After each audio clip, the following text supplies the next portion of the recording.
Hello friends, Namrata art and craft ಚಾನೆಲ್ಗೆ ನಿಮ್ಗೆಲ್ಲರಿಗೂ ಸ್ವಾಗತ. ಗೋವಾದಲ್ಲಿ ಒಂದು ದೇವಾಲಯ ಇದೆ. ಇಲ್ಲಿ ಅಮ್ಮನನ್ನು ನಂಬಿ ಕೇಳಿದ ಬೇಡಿಕೆ ಯಾವಾಗಲೂ ಈಡೇರುತ್ತದೆ, ಖಾಲಿ ಹೋಗೋದಿಲ್ಲ ಅಂತ ಹೇಳಿ ಜನ ಹೇಳ್ತಾರೆ. 16ನೇ ಶತಮಾನದಲ್ಲಿ ದೇವಿಯನ್ನು ರಾತ್ರಿ ವೇಳೆ ರಹಸ್ಯವಾಗಿ ಕಾಪಾಡಿ ಬೇರೆ ಊರಿಗೆ ತಂದ್ರಂತೆ. ಯಾಕೆ, ಏನಾಯ್ತು ಮತ್ತು ಈ ದೇವಾಲಯಕ್ಕೆ ಯಾಕೆ ಸಾವಿರಾರು ಜನ ದೂರ ದೂರದಿಂದ ಬರ್ತಾರೆ? ನಮಸ್ಕಾರ ಸ್ನೇಹಿತರೆ, ನಮ್ಮ ಚಾನೆಲ್ಗೆ ಸ್ವಾಗತ. ಇವತ್ತು ನಾವು ಬಂದಿರೋದು ಶ್ರೀ ಶಾಂತದುರ್ಗಾ ಕುಂಕಲಿಕರ್ಣಿ ಟೆಂಪಲ್, ಗೋವಾದ ಅತ್ಯಂತ ಶಕ್ತಿಶಾಲಿ ಹಾಗೂ ಪ್ರಸಿದ್ಧ ದೇವಾಲಯಗಳಲ್ಲಿ ಒಂದು. ಈ ವಿಡಿಯೋದಲ್ಲಿ ನಿಮಗೆ ಸಿಗೋದು ದೇವಸ್ಥಾನದ ಪೂರ್ಣ ಇತಿಹಾಸ, ದೇವಿಯ ರಹಸ್ಯ ಕತೆ, ಪೋರ್ಚುಗೀಸ್ ಕಾಲದ ಘಟನೆಗಳು, ದೇವಸ್ಥಾನದ ವಿಶೇಷತೆ, ಜಾತ್ರೆ, ಪೂಜೆ, ಸಮಯ, ಮಾಹಿತಿ ಕೊನೆವರೆಗೂ ನೋಡಿ. ಯಾಕಂದ್ರೆ ಕೊನೆಯಲ್ಲಿ ಒಂದು ಅಚ್ಚರಿಯ ವಿಷಯವನ್ನ ಹೇಳ್ತೀನಿ. ಮೊದಲಿಗೆ ಈ ದೇವಾಲಯ ಎಲ್ಲಿದೆ ಅಂತ ಇವಾಗ ಹೇಳ್ತೀನಿ. ಈ ಪವಿತ್ರ ದೇವಸ್ಥಾನ ಗೋವಾದ ದಕ್ಷಿಣ ಭಾಗದಲ್ಲಿರುವ ಪೆತ್ರೋಪಾ ಎಂಬ ಸುಂದರ ಹಳ್ಳಿಯಲ್ಲಿ ನಾವು ನೋಡ್ಬೋದು. ಗೋವಾ ಅಂದ್ರೆ ಬೀಚ್, ಪಾರ್ಟಿ ಅಂತ ಯೋಚಿಸುವವರು ತುಂಬಾ ಜನ. ಆದರೆ ಗೋವಾದಲ್ಲಿ ಇಂತಹ ಶಕ್ತಿಯುತ ಹಳೆಯ ದೇವಾಲಯಗಳು ಇವೆ ಅನ್ನೋದು ಬಹಳ ಜನರಿಗೆ ಗೊತ್ತೇ ಇಲ್ಲ. ಹಸಿರು ಪ್ರಕೃತಿಯ ಮಧ್ಯೆ ಶಾಂತ ವಾತಾವರಣದಲ್ಲಿ ಇರುವ ಈ ದೇವಸ್ಥಾನಕ್ಕೆ ಕಾಲಿಟ್ಟ ಕೂಡಲೇ ಮನಸ್ಸಿಗೆ ಒಂದು ವಿಭಿನ್ನ ನೆಮ್ಮದಿಯೇ ಸಿಗತ್ತೆ.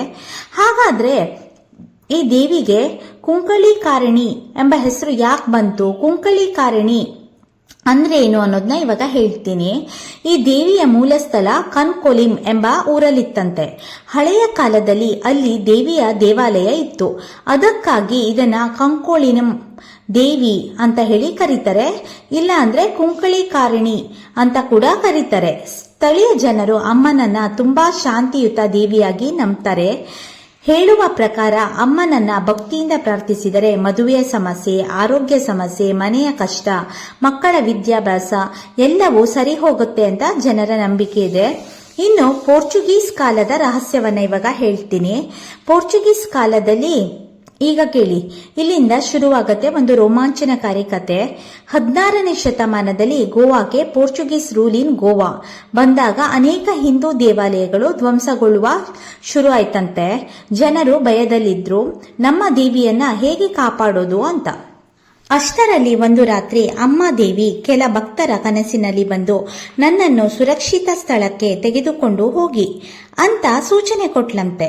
ಅದಾದ ಮೇಲೆ ಕೆಲವು ಭಕ್ತರು ರಾತ್ರಿ ವೇಳೆ ರಹಸ್ಯವಾಗಿ ದೇವಿಯ ಮೂರ್ತಿಯನ್ನು ತೆಗೆದುಕೊಂಡು ಕಾಡುದಾರಿಗಳಲ್ಲಿ ಪ್ರಯಾಣ ಮಾಡಿ ಪಾರ್ತೋರ್ಪಾಗೆ ತಂದರಂತೆ.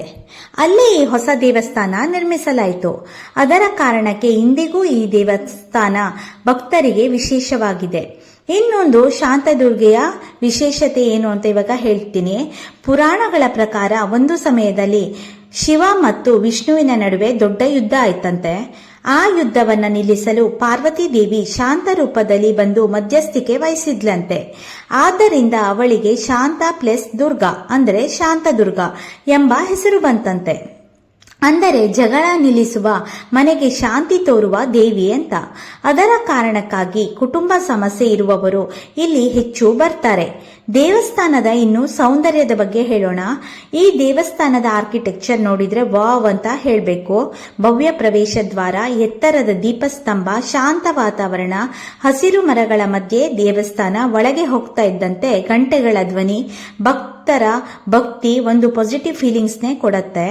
ಇಲ್ಲಿ ಫೋಟೋ ವಿಡಿಯೋ ತೆಗೆದುಕೊಳ್ಳೋದಕ್ಕೆ ಸಪರೇಟ್ ಆಗಿ ಕ್ಯಾಮೆರಾಮ್ಯಾನ್ ಎಂಟ್ರೆನ್ಸ್ ಅಲ್ಲೇ ಇರ್ತಾರೆ. ನಿಮಗೆ ಬೇಕಾದ್ರೆ ಅವ್ರ ಹತ್ರ ಹೇಳಿ ತಗೋಬಹುದು. ಇನ್ನು ಇಲ್ಲಿ ಪ್ರಸಿದ್ಧ ಜಾತ್ರೆಯನ್ನ ನೋಡೋದಾದ್ರೆ ಈ ದೇವಸ್ಥಾನದ ಜಾತ್ರೆ ತುಂಬಾನೇ ಫೇಮಸ್. ಜಾತ್ರೆ ಸಮಯದಲ್ಲಿ ಸಾವಿರಾರು ಭಕ್ತರು ಬರ್ತಾರೆ. ಇಲ್ಲಿ ವಿಶೇಷ ಪೂಜೆ, ದೀಪಾಲಂಕಾರ, ರಥೋತ್ಸವ, ಸಾಂಸ್ಕೃತಿಕ ಕಾರ್ಯಕ್ರಮಗಳನ್ನ ನಾವು ನೋಡಬಹುದು. ಆ ಸಮಯದಲ್ಲಿ ದೇವಸ್ಥಾನ ಒಂದು ಹಬ್ಬದ ವಾತಾವರಣವಾಗಿರುತ್ತೆ.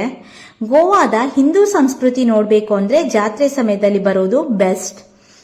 ಗೋವಾ ಅಂದ್ರೆ ಬೀಚ್ ಮಾತ್ರ ಅಲ್ಲ, ಇಂತಹ ಸಾವಿರಾರು ವರ್ಷಗಳ ನಂಬಿಕೆ, ಸಂಸ್ಕೃತಿ, ಶಕ್ತಿ ಇರುವ ದೇವಸ್ಥಾನಗಳ ನೆಲೆ ಕೂಡ ಹೌದು. ಶ್ರೀ ಶಾಂತದುರ್ಗಾ ಕುಂಕಲಿಕರ್ಣಿ ಟೆಂಪಲ್ಗೆ ನೀವು ಬಂದಿದ್ದೀರಾ? ನಿಮ್ಮ ಅನುಭವ ಕಮೆಂಟ್ನಲ್ಲಿ ಹೇಳಿ. ಈ ವಿಡಿಯೋ ಇಷ್ಟ ಆದ್ರೆ ಲೈಕ್ ಮಾಡಿ, ಶೇರ್ ಮಾಡಿ, ಹಾಗೆ ಸಬ್ಸ್ಕ್ರೈಬ್ ಮಾಡೋದನ್ನ ದಯವಿಟ್ಟು ಮರಿಬೇಡಿ. ನೀವೇನಾದ್ರೂ ಗೋವಾ ಹೋದ್ರೆ ನೀವು ಎಷ್ಟು ಬೀಚ್ ಎಲ್ಲವನ್ನ ನೋಡ್ತೀರಾ, ಇದೇ ತರ ದೇವಸ್ಥಾನಗಳಿಗೆ ಕೂಡ ಪ್ರವೇಶ ಮಾಡಬೇಕು. ಎಷ್ಟೇ ಪೋರ್ಚುಗೀಸರು ಬಂದು ಹಿಂದೂಗಳ ದೇವಸ್ಥಾನಗಳನ್ನ ಧ್ವಂಸ ಮಾಡಬೇಕು ಅಂತ ಹೇಳಿದ್ರು ಹಿಂದೂಗಳು ಹೆದರ್ದೆ ಇಲ್ಲಿ ತನಕನೂ ಇದ್ದಾರೆ. ಈ ದೇವಸ್ಥಾನಗಳೇ ಸಾಕ್ಷಿ. ಈ ವಿಡಿಯೋ ಏನಾದ್ರೂ ಇಷ್ಟ ಆದ್ರೆ ಲೈಕ್ ಮಾಡಿ, ಶೇರ್ ಮಾಡಿ, ಸಬ್ಸ್ಕ್ರೈಬ್ ಮಾಡೋದನ್ನ ದಯವಿಟ್ಟು ಮರಿಬೇಡಿ. Thank you.